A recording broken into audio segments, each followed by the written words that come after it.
अस्सलाम वालेकुम स्टूडेंट्स। हम यूनिट 1 के रेशियो एंड प्रोपोर्शन के सेट बी के क्वेश्चन सॉल्व कर रहे थे। अभी तक जो हमने क्वेश्चन सॉल्व किए हैं वो दो वैल्यूज़ वाले थे, जिसके अंदर या तो हमारा क्वेश्चन डायरेक्ट प्रोपोर्शन से सॉल्व हो रहा था या फिर इनवर्स प्रोपोर्शन से। अब जो हम फर्दर क्वेश्चन नंबर 19 से लेकर फर्दर जितने भी क्वेश्चन हम सॉल्व करेंगे, ये सारे क्वेश्चंस 3 वैल्यू वाले हैं। जैसे कि आप ये क्वेश्चन के अंदर देखें, अ कॉटन फैक्ट्री मेक्स 160 बॉक्सेस, यानी एक चीज़ का नाम है बॉक्सेस, इन 16 डेज दो चीज़ें हो गई, with the help of 48 workers, और वर्कर्स 3 चीज़ें हो गई। तो हमारे अब जितने भी क्वेश्चंस हैं वो 3 वैल्यू वाले क्वेश्चंस हैं, जिसके अंदर हो सकता है कि सारे का सारा सवाल जो है वो डायरेक्ट प्रोपोर्शन से सॉल्व हो। ये भी पॉसिबिलिटी है कि पूरे का पूरा क्वेश्चन जो है वो इनवर्स प्रोपोर्शन से सॉल्व हो, और ये भी पॉसिबिलिटी है कि डायरेक्ट और इनवर्स प्रोपोर्शन दोनों ही इन्वॉल्व हो इन क्वेश्चंस के अंदर। अब इन 3 हेडिंग्स बॉक्सेस, डेज और वर्कर्स के साथ हम क्वेश्चन सॉल्व करते हैं। बेसिकली इसमें पूछा गया है how many days are needed. Days हमें नहीं पता, बाकी बॉक्सेस 160 एंड देन 200, जो डेज हैं वो 16 और दूसरी दफ़ा हमें पता ही नहीं है। 48 वर्कर्स फर्स्ट टाइम थे और बाद में 40 वर्कर्स थे। तो अब क्वेश्चन की सोल्यूशन की तरफ चलते हैं। अब जैसा कि हमने देखा कि हमारे क्वेश्चन की 3 हेडिंग्स बन रही थी, जैसे कि बॉक्सेस, डेज और वर्कर्स। और cotton factory makes 160 boxes, boxes के नीचे 160 लिख दिया।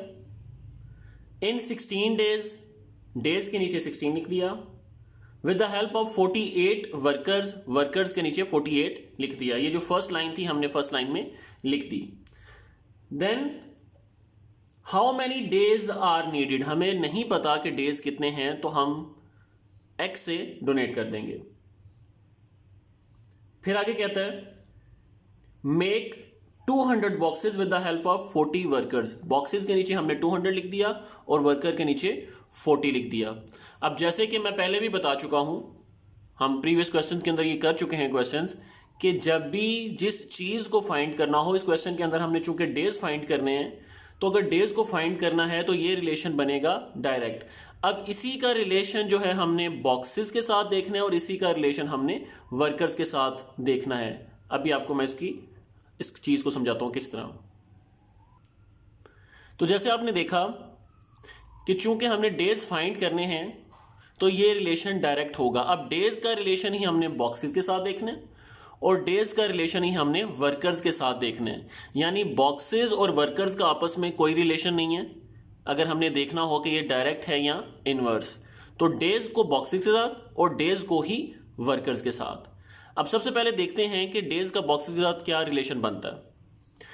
तो अगर आपको या हमें, अगर हम एक कॉटन फैक्ट्री के जो हैं वो मुलाजमीन हैं, तो अगर हम 16 दिनों में 160 बॉक्सेस बना सकते हैं, 16 डेज के अंदर 160 बॉक्सेस अगर हम बना सकते हैं, तो अगर ज़्यादा बॉक्सेस बनाने हैं तो क्या हमें थोड़े दिन लगेंगे या ज़्यादा दिन लगेंगे? तो इसका जवाब ये है, जो हम अपने माइंड में सोचेंगे वो ये कि अगर 16 डेज में 160 बॉक्सेस बनते हैं और बॉक्सेस की तादाद 160 से 200 हो रही है, तो इसका मतलब है हमारे दिन भी ज़्यादा लगेंगे।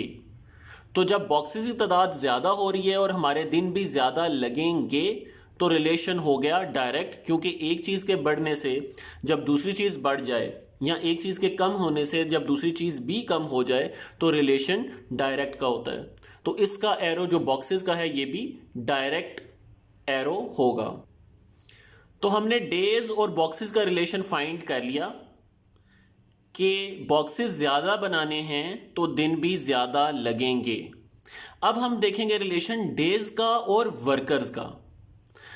तो बॉक्सेस को ज़रा भूल जाइए कि अब रिलेशन है डेज और वर्कर्स का।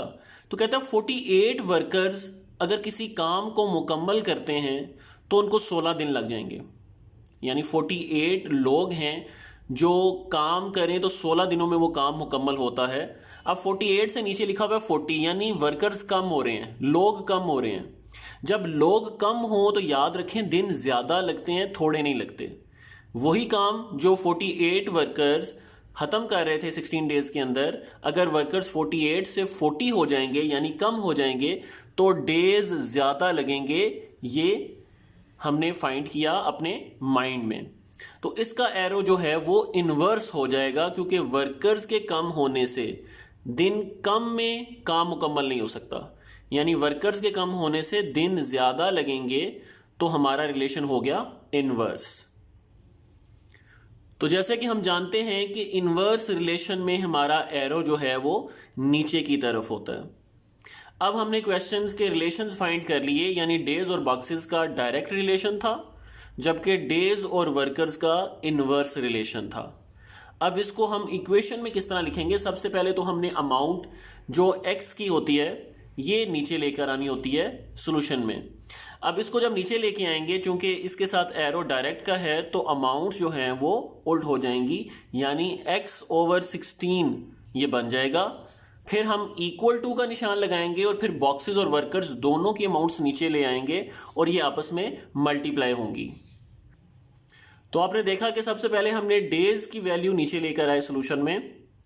एरो अगर डायरेक्ट का था तो हमने अमाउंट्स को उल्ट कर दिया, यानी x/16, देन इक्वल टू का निशान, और बॉक्सेस और वर्कर्स को जो है वो भी नीचे उनके अमाउंट्स को ले आए।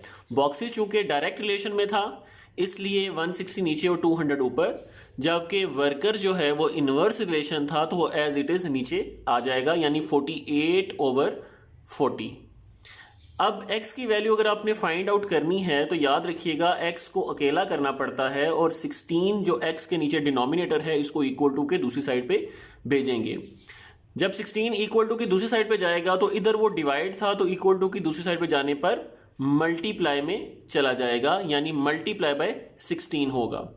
अब इस इक्वेशन को लेके हम क्वेश्चन को सॉल्व करते हैं, इसको सबको अरेज करते हैं पहले, और फिर बोर्ड के ऊपर इसी इक्वेशन को दोबारा लिखकर इस क्वेश्चन पूरे को सॉल्व करते हैं। अब इक्वेशन को हमने जब लिखा तो आपको पहले भी बता चुका हूं कि x के नीचे जो डिनोमिनेटर 16 है इक्वल टू के दूसरी साइड पे जाएगा तो वो मल्टीप्लाई हो जाएगा इक्वालिटी के रूल्स के मुताबिक।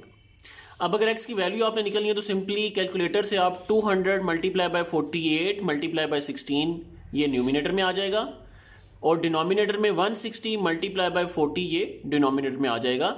तो दोनों के आंसर को आप जो है वो न्यूमिनेटर को डिवाइड बाय डिनोमिनेटर करेंगे तो आपका x की वैल्यू निकल आएगी। दूसरा तरीका जो है वो बाय कटिंग भी होता है, जिसके अंदर आप न्यूमिनेटर और डिनोमिनेटर की वैल्यूज़ को आपस में कट करते हैं विद टेबल्स। जैसे कि 200 डिवाइड बाय 160, दोनों के अंदर एक लास्ट में 0 और 0 है तो ये आप काट सकते हैं। इसी तरह न्यूमिनेटर में है 20 और डिनोमिनेटर में है 40, दोनों के लास्ट में 0 और 0 है, वो भी आपस में आप काट सकते हैं। अब कटिंग मेथड में देखें तो न्यूमिनेटर में एक 16 है और डिनोमिनेटर में भी एक 16 है, 16 1 16, तो इन दोनों को भी आपस में आप काट सकते हैं। इन दोनों को आपस में काटने के बाद आप देखें तो न्यूमिनेटर में अब 2 है, 48 है, और डिनोमिनेटर में अब 4 है। तो 4 के टेबल पे 4 और 48 को भी आप मजीद काट सकते हैं, यानी 4 1 4, और इसी तरह ऊपर 48 को काटने के लिए 4 1 4 और 4 2 8। तो इस कैलकुलेशन के हिसाब से अब कोई भी नंबर ऐसा नहीं है जो न्यूमिनेटर और डिनोमिनेटर किसी टेबल पे कट सकता हो। तो अब ऊपर अगर न्यूमिनेटर में देखें तो 2 मल्टीप्लाई बाय 12 यानी कि 24 हमारा आंसर आ जाएगा। तो अगर किसी स्टूडेंट को कटिंग मेथड नहीं आता तो वो आसानी से कैलकुलेटर से क्वेश्चन सॉल्व कर ले कि तमाम न्यूमिनेटर्स को आपस में मल्टीप्लाई करके, जो दोनों डिनोमिनेटर थे उनको आपस में मल्टीप्लाई करके, यानी न्यूमिनेटर को न्यूमिनेटर से मल्टीप्लाई करें, डिनोमिनेटर को डिनोमिनेटर से मल्टीप्लाई करें, और फिर आखिर में इनको डिवाइड कर दें, तो आपका आंसर 24 डेज आ जाएगा। तो ये था मेथड, एक क्वेश्चन ऐसा जिसके अंदर 3 वैल्यूज थी, और चूंकि हम प्रीवियस क्वेश्चंस किए थे 2 वैल्यूज के साथ, जिसके अंदर यहाँ हमारा क्वेश्चन डायरेक्ट मेथड से हो रहा था या इनवर्स से, और ये ऐसा सवाल है जो 3 वैल्यूज का था, और ये क्वेश्चन में हमारा डायरेक्ट मेथड भी जो यूज हुआ है और इनवर्स मेथड भी यूज किया गया है। इसी तरह आपको एक क्वेश्चन और सॉल्व करके दिखाता हूँ, आप वो भी देख लें।